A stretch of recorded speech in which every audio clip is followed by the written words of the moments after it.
নমস্কাৰ এই মুহূৰ্তত দিব বিচাৰিছোঁ এটা বিশেষ খবৰ কংগ্ৰেছৰ প্ৰতিবাদত মৃত্যু হোৱা মৃদুল ইছলামৰ আজি জানাজা সম্পন্ন হৈছে হাজাৰ হাজাৰ লোক সমবেত হৈছে মৃদুল ইছলামৰ বাসগৃহত গৈ আৰু মৃদুল ইছলামৰ বাসগৃহত জানাজাৰ সময়তে এক অভাৱনীয় পৰিস্থিতিৰ সৃষ্টি হোৱা পৰিলক্ষিত হৈছে কংগ্ৰেছৰ শীৰ্ষ নেতৃত্ব তাত উপস্থিত আছিল বৰ্তমান মুহূৰ্তত মৃদুল ইছলামৰ বাসগৃহত কি পৰিস্থিতিয়ে বিৰাজ কৰিছে জানাজাৰ সময়ত শোকবিহ্বল হৈ পৰিছে পৰিয়ালবৰ্গ বৰ্তমান মুহূৰ্তত কি পৰিৱেশে বিৰাজ কৰিছে আমি পুনে পুনে দৃশ্যাংশ দেখুৱাৰ চেষ্টা কৰিম কংগ্ৰেছৰ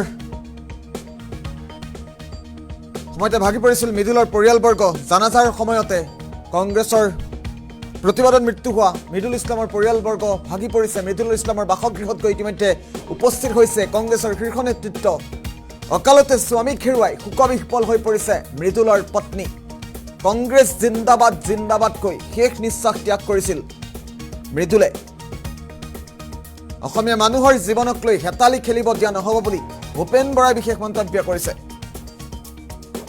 পুনৰ তীব্ৰ গণতান্ত্ৰিক আন্দোলন গঢ়ি তোলা হ'ব বুলি কংগ্ৰেছৰ তৰফৰ পৰা হুংকাৰ প্ৰদান কৰা হৈছে মৃদুলৰ বাসগৃহতে মৃদুল ইছলামৰ মৃত্যুৰ ন্যায়িক তদন্ত নিদিলে জনতা ভৱন ঘেৰাও কৰিব কংগ্ৰেছে আৰু প্ৰতিবাদৰ সময়তে মৃত্যু হোৱা মৃদুল ইছলামৰ বাসগৃহত ইতিমধ্যে শোকাকুল পৰিৱেশে বিৰাজ কৰিছে ইতিমধ্যে জানাজা সম্পূৰ্ণ হৈছে হাজাৰ হাজাৰ লোকৰ উপস্থিতিত মৃদুল ইছলামৰ বাসগৃহত সম্পন্ন হৈছে জানাজা আমি পোনপটীয়াভাৱে দৃশ্যাংশ দেখুৱাৰ চেষ্টা কৰিম সুন্তলীৰ বাসগৃহত বৰ্তমান মুহূৰ্তত কি পৰিস্থিতিয়ে বিৰাজ কৰিছে আমি দৃশ্যাংশ মুহূৰ্তত দেখুৱাৰ চেষ্টা কৰিম পোনপটীয়াভাৱে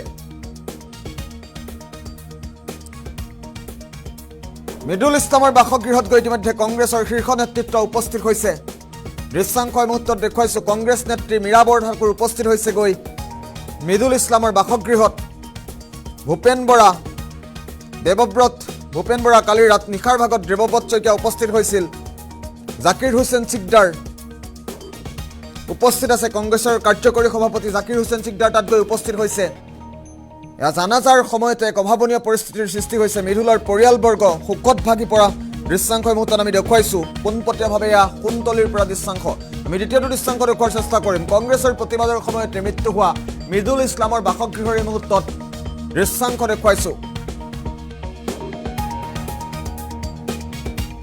অকালতে স্বামীক হেৰুৱাই শোকবিহ্বল হৈ পৰিছে মৃদুলৰ পত্নী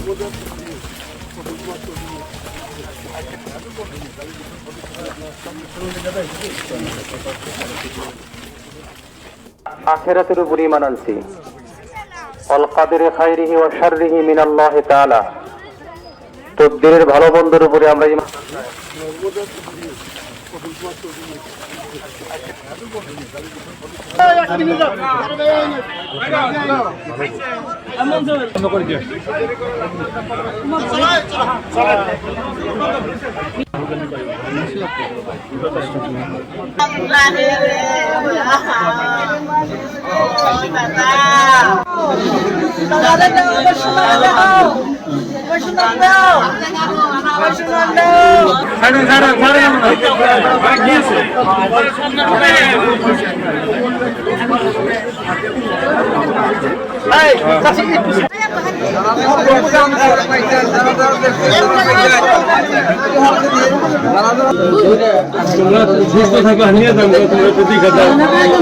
উপস্থিতিত মৃদুল ইছলামৰ বাসগৃহত এয়া জানাজা সম্পন্ন হৈছে অকালতে স্বামীক হেৰুৱাই শোকবিহ্বল হৈ পৰিছে মৃদুলৰ পত্নী কংগ্ৰেছ জিন্দাবাদ জিন্দাবাদ ধ্বনি দি শেষ নিশ্বাস ত্যাগ কৰিছিল মৃদুল ইছলামে আৰু মৃদুল ইছলামৰ বাসগৃহৰ পৰা পোনপটীয়া দৃশ্যাংশ মুহূৰ্তত দেখুৱাইছো পুনৰ তীব্ৰ গণতান্ত্ৰিক আন্দোলন গঢ়ি তোলাৰ আজি হুংকাৰ প্ৰদান কৰিছে ভূপেন বৰাই ভূপেন বৰাৰ মন্তব্য আছে মুহূৰ্তত আমি দৃশ্যাংশ দেখুৱাই যাম সমান্তৰালভাৱে মন্তব্য আহিছে কিছু কংগ্ৰেছৰ শীৰ্ষ নেতৃত্বৰ মন্তব্য শুনাৰ চেষ্টা কৰিম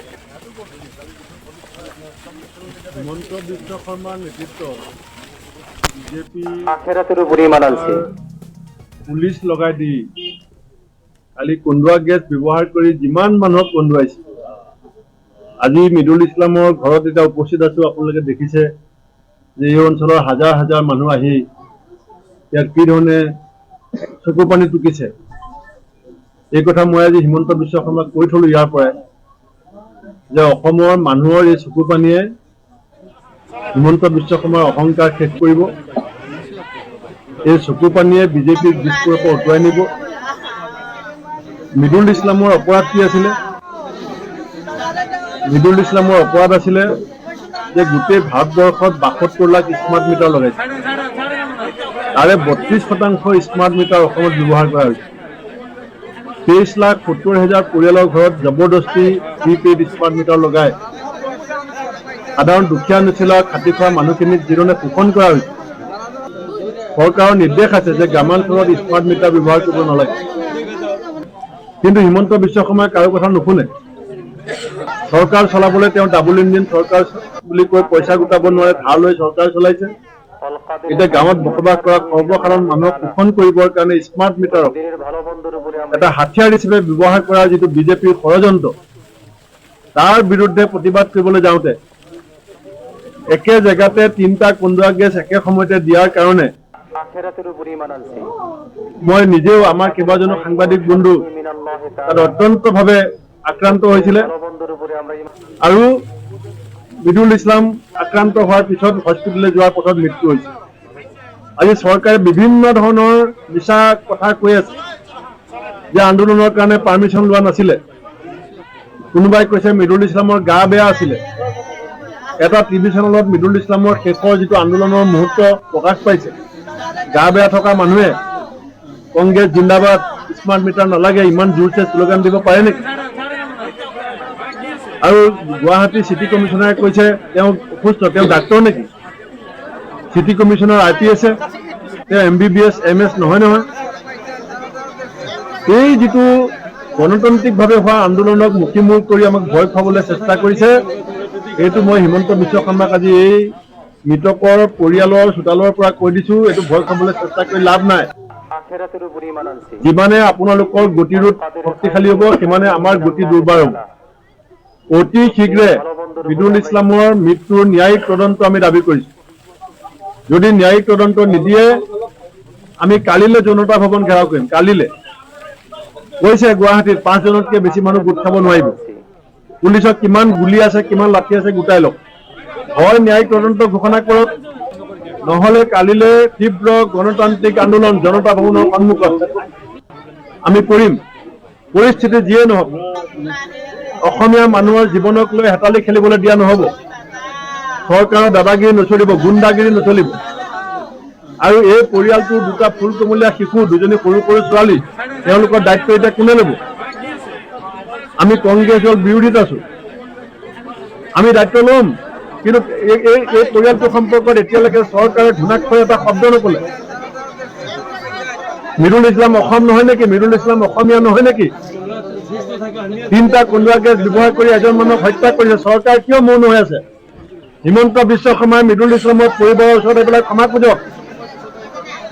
আপোনাৰ পুলিচে আপোনাৰ ষড়যন্ত্ৰত ভৰি দিছে। এই মানুহগৰাকী অসমীয়া নহয় নেকি? এই বাচ্চাকেইটা আমি চাব নালাগিব নেকি? মানৱতাৰ বধ্যভূমি নেকি অসম? মানৱতাক ধ্বংস কৰিব বিচৰা হৈছে নেকি? আমি ন্যায়িক তদন্ত বিচাৰিছো, পৰিয়ালৰ নিৰাপত্তা সুনিশ্চিত হোৱাটো বিচাৰিছো, আৰু যদি ন্যায়িক তদন্ত অতি শীঘ্ৰে ঘোষণা নকৰে আমি ব্যাপক তীব্ৰ শক্তিশালী গণ আন্দোলন জনতা ভৱনৰ সন্মুখত কৰিম। তাৰ কাৰণে পৰিণতি যি হ'ব, অসমৰ মুখ্যমন্ত্ৰী হিমন্ত বিশ্ব শৰ্মা দায়ী হ'ব। হিমন্ত বিশ্ব আখেরাতের উপর ঈমান আনছি। অল কাদের খাইরিহি ওয়া শাররিহি